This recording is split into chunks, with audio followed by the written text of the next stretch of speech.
राष्ट्रीय राजनीति में हलचल मचाते हुए आरजेडी नेता तेजस्वी यादव ने केंद्र सरकार पर सीधा हमला बोला है।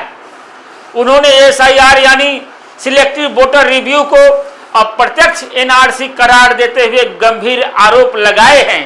तेजस्वी का दावा है कि यह प्रक्रिया सिर्फ नागरिकता छीनने की साजिश नहीं, बल्कि आम आदमी को वोटिंग अधिकार और सरकारी योजनाओं के लाभ से भी वंचित करने की चाल है। तेजस्वी ने चेतावनी दी है कि यदि ऐसा चला तो देश में लोकतंत्र की हत्या हो जाएगी। उन्होंने चुनाव आयोग की भूमिका पर भी सवाल उठाए हैं और कहा है कि अब वोटर जनप्रतिनिधि नहीं सरकार चुन रही है। आखिर क्या है एसआईआर, क्यों इसे लेकर विपक्ष में मचा है घमासान? आइए सुनते हैं तेजस्वी यादव की पूरा बयान। आज भी हम लोगों ने प्रयास किया कि सदन में जो सच्चाई है वो बात जो है पहुंचे, लेकिन पूरा बहस नहीं हो पाया। तो उम्मीद है कि कल जब बहस होगी तो इसको हम लोग जो है रखेंगे, साथ ही साथ सुप्रीम कोर्ट पे जो डेट पड़ेगा तो इन सारी चीजों को हम लोग रखेंगे।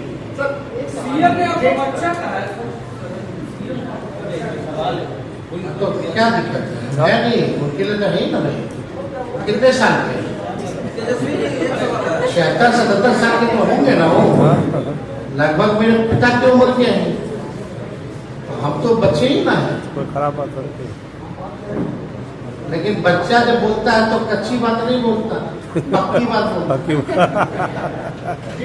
विधायक ने एसआईआर पर सवाल करता है कि 18 लाख लोग मर गए, लेकिन कई ऐसे लोग उनके भी क्षेत्र में जो बाहर है तो नहीं आ पाए, उनका भी नाम कर रहा है, तो वो भी सवाल खड़े कर रहे हैं। तो जदयू के जो सांसद हैं उन्होंने भी सवाल उठाए। कई लोग भाजपा में भी जो लोग वो लोग भी पीड़ित हैं, लेकिन वो बोल नहीं पा रहे। जब जुबान से तो ये तो सच्चाई है ही कि भाई आपने आके पूरा प्रोसेस कैसे किया, केवल टारगेट पूरा करने के लिए आपने कोई जो फॉर्म देना होता है आपने एक ही फॉर्म दिया, वो भी रिसिप्ट जो होता है कुछ नहीं मिला लोगों को। कल को फाड़ के फेंक दे तो कोई सबूत ही नहीं रहेगा। और कई जगह तो लोग बेरोज गए नहीं, खुद ही अपना अपलोड कर दिया गया। तो कई उदाहरण के सबूत हम लोगों ने दिखा। दुकान में बिक रहा, देवघर में जलेबी लोग खा रहा है, कूड़ेदान में फेंका हुआ, पट्टा की सड़कों पे, फ्लाईओवर्स पे, गांधी मैदान में फेंका हुआ है। ये तो सच्चाई है। लेकिन बात आज के इससे प्रेस कॉन्फ्रेंस था कि जो जिस हिसाब से सत्ता में बैठे जो लोग, एक तो खुरपाती मुख्यमंत्री है, उनको तो बस अपना उछल कूद करता दिखाना कि भी कोई चीज है वो। दूसरा एक मंत्री है जो अभी सजा मिली है दवाई घोटाले में, वो लोग भी बोल रहे। मतलब ऐसा हम लोगों ने नहीं देखा। हमने ना किसी का नाम दिया, हम तो जो मुद्दे थे उसके बारे में बात कर रहे थे। लेकिन इस तरह का विषय, इतना गंभीर विषय, और ये साफ दिख रहा था कि सत्ता में बैठे लोगों को कोई गंभीरता से नहीं लिया। तो ऐसा प्रतीत हो रहा कहीं ना कहीं साजिश है। सत्ता में बैठे लोग और इलेक्शन कमीशन हाथ मिलाए हुए हैं, और हमने आपको शुरू में कहा, पहले वोटर सरकार को चुनती थी, अब लगता है कि सरकार में बैठे लोग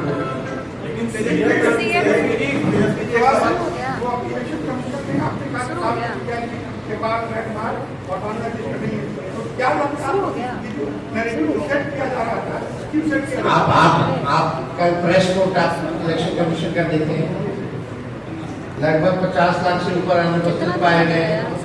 इतना दूसरे विधानसभा चले गए, इसलिए नाम कट गए, इतने लोग मृत हैं इसलिए नाम कट गए। लेकिन फॉरनर विदेशी शब्द का अगर उस प्रेस कोर्ट में भी जिक्र तो बताइए। नहीं। और सबसे महत्वपूर्ण बात जो आप लोग पूछ रहे थे सूत्र वाला, तो हम कुछ बोल दिए थे। तो अब बताओ, इलेक्शन कमीशन एफिडेविट दे रही है सुप्रीम कोर्ट में जिन न्यूज चैनलों ने चलाया, क्या आप माफी मांगेंगे? सवाल तो ये खड़ा होता है ना कि भ्रम फैलाएगा। इसी बात को तो हम बोले हैं कि भाई दोनों उप मुख्यमंत्री जो है सूत्र के हवाले बयानबाजी कर देते, सरकार ने नहीं पता। अब तो यही नहीं पता आए तो उन्हीं की सरकार में अगर आए होंगे तो हम की बात तो सुन रहे थे। अब सहानुभूति हो रही थी कि बात चल रहा है कुछ, कह रहे कुछ, लेकिन एक सदन की गरिमा है। सदन के नेता अगर कुछ बोल रहे हैं, और जब नेता विरोधी दल और जब सदन के नेता मुख्यमंत्री बोल रहे हैं तो बीच में क्यों टपक रहे हैं? कोई मतलब है क्या? तो हमको लगता है कि जो आज सदन में हुआ वो नहीं होना चाहिए, और इतना गंभीर मुद्दा 14 करोड़ बिहार के लोगों के अस्तित्व पर चर्चा हो रही थी, और इन लोगों ने अपने हल्केपन से जो है आज का जो बहस था बर्बाद करने का काम। लेकिन हम लोगों ने आग्रह किया है अध्यक्ष महोदय से कि अभी भी कोई मेरे को भी बोलने का पूरा मौका नहीं मिला, बीच में ही जो है मुख्यमंत्री बोलने लगे, फिर ये तमाशा हो गया। हम लोगों ने आग्रह की है कि भाई हम सब लोगों को, हर दल के लोगों को हम सब अपना पक्ष राय इस लोकतंत्र के मंदिर में देने का अधिकार बनता है। बाकी सब तो बिल तो पास हो ही ना, तो बेहतर होगा कि सदन की कार्रवाई भी ढंग से चले। लेकिन इससे महत्वपूर्ण क्या हो सकता है? हम लोग जनप्रतिनिधियों कि आपके वोटर जिससे जो आपको चुनता है वो चुनने लायक नहीं रहेगा तो क्या मतलब है हम लोगों को? तो ये गंभीर मसला। आज हमने भी कहा कि भाई हम लोग भी चुन के आए वही वोटर लिस्ट से, प्रधानमंत्री भी बने हैं, मुख्यमंत्री भी बने हैं वही वोटर लिस्ट से, तो उसके असफलता था क्या? तेजस्वी यादव और तमाम हम लोग इंडिया गठबंधन के तमाम पार्टनर लगातार प्रयास का फल हुआ कि आज सदन में विपक्ष के नेता तेजस्वी जी का बोलने का अवसर मिला, और अवसर मिलने के क्रम में जो महामाहौल पैदा किया गया, ये विशुद्ध रूप से सत्ता पक्ष के लोग ध्यान भटकाने वाली प्रवृत्ति से ओतप्रोत थे, और वो नहीं चाहते थे कि एसआईआर पर वोटरों के नाम कटने की विमर्श सदन के अंदर विपक्ष जनता तक पहुंचा पाए। उसी के कड़ी में सदन के अंदर सत्ता के पक्ष के लोग सारे ध्यान को भटकाने के लिए, सारे मुद्दे को डाइल्यूट करने के लिए, सदन को गरिमा को तार तार करते हुए उन्होंने ध्यान भटकाने का काम किया। माननीय मुख्यमंत्री का सदन का नेता होते हैं और विपक्ष के नेता अपनी बातें शुरुआत कर ही रहे थे कि सदन के नेता आदरणीय मुख्यमंत्री जी ने अचानक से बीच में खड़े होकर, जबकि उनको स्पीकर जब चाहेंगे मौका दे सकते थे, लेकिन जो गरिमा की बात हम लोग की तरफ से हो रही है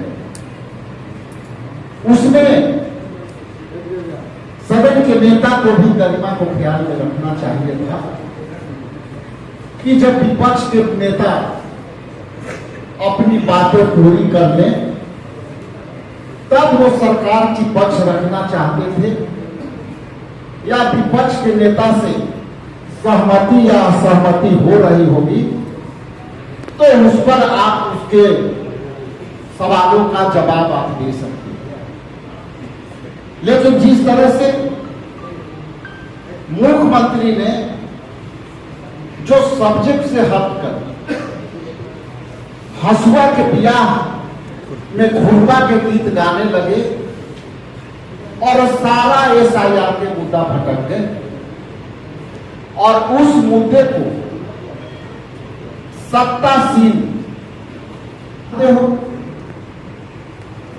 आप बैठ गए और इसके बाद भी वो जब उप मुख्यमंत्री नहीं बैठे तो स्पीकर साहब ने कहा कि बैठिए सदन में, मैं चलाऊंगा आप नहीं चला। उसके बाद भी एक और मंत्री ने जो है उस तरह से इंटरप्ट किया और अंत में स्पीकर साहब ने दावा चोरी के मुद्दे को डाइल्यूट करने के लिए उसमें उन्होंने ध्यान भटका करके पूरे सदन को गरिमा को टाप करके सब्जेक्ट से हटा दिया। हमारा मुद्दा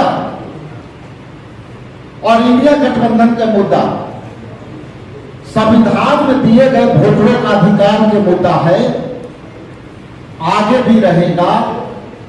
और 2 बजे के बाद 2 बजे जो सदन जब चलेगी तो हम देखते हैं कि हमारे नेता प्रतिपक्ष और तमाम हमारे इंडिया गठबंधन के पार्टनर को अपनी पक्ष रखने का मौका मिलता है कि नहीं मिलता है। और ये लड़ाई इंडिया गठबंधन वोटरों के जो नाम काटने का परंपरा शुरू हुआ है उसको हम लड़ाई जारी रखेंगे।